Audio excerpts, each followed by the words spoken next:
So through our Arts Matter programming, we offer a wide range of opportunities from arts and crafts workshops to exhibitions. We have musical and dramatic performances, as well as artist talks, and of course the annual Arts Rising Festival, and then different types of events that we partner with throughout the year. So when we're able to meet in person, we host weekly and monthly art meetups that are around different types of creative interests. So it could be anything from knitting or needle felting, painting, and community members get together and share their creativity and have a really good time connecting and making friends. With the COVID pandemic, we moved the majority of our programming online, and this includes workshops, downloads, exhibitions, performances. You can find all of those on our website. We were very aware that some people experience barriers to technology of different kinds, so we also made sure to include take and make art packs that would include all the different types of art supplies as well as printed instructions that you would need for a different type of creative project. You're never too old to start a creative practice. Creativity is part of your DNA. It's built into who we are as people. And being creative is something that's good for you at any age and in fact should be encouraged. Whether it's experimentation and creative play, trying something new, it's all good for cognitive functions, for self-esteem, and then also for your community connection as well too. Because when you're doing these new things, you're meeting people. I know we can't be out and about right now, but when we can be, you are. And then a lot of people are even meeting in virtual spaces too, and getting a whole new group of connections into their life that they might not have had before through different types of art practices. So we were very honored to be invited into the Aging Well Penticton project last year in 2020.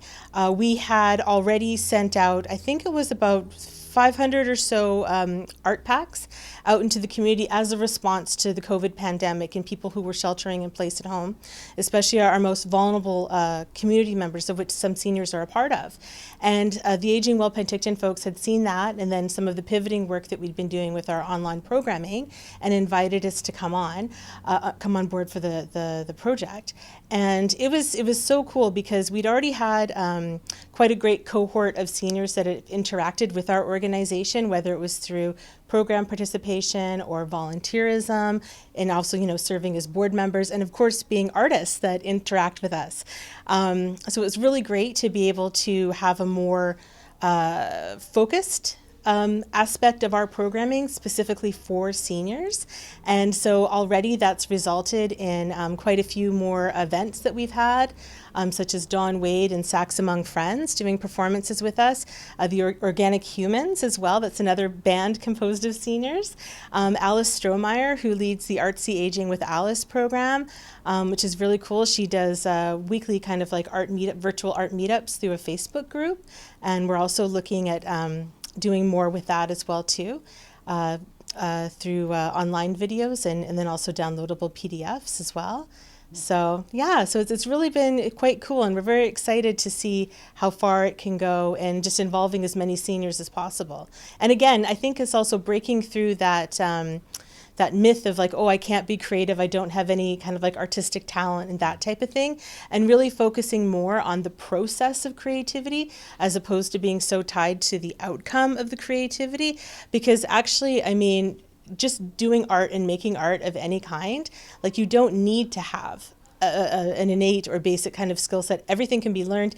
I mean, if you want to learn how to paint like, one of the greats, there's lots of classes and opportunities and, and time to get in and do something like that. But, if you just want to get in and have some fun and play around, that's really at the heart of what it's all about. So the art boxes are intended for folks that may have barriers to creating, and so whatever that barrier is, that's going to be something that's self-defined. And then if you're wanting to get one, you'd contact myself or Jess at the Penticton Arts Council office, and then we could arrange to get that to you. Now, some of the art boxes will already be delivered through our community partnerships like Aging Well Penticton, or through the Artsy Aging with Alice project, or through the Arts Matter program as well too. And we actually do have a standing distribution list of quite a wide variety of social service providers in town that we're now interacting with on a regular basis to ensure that the people that they're serving are being able to access art and art supplies.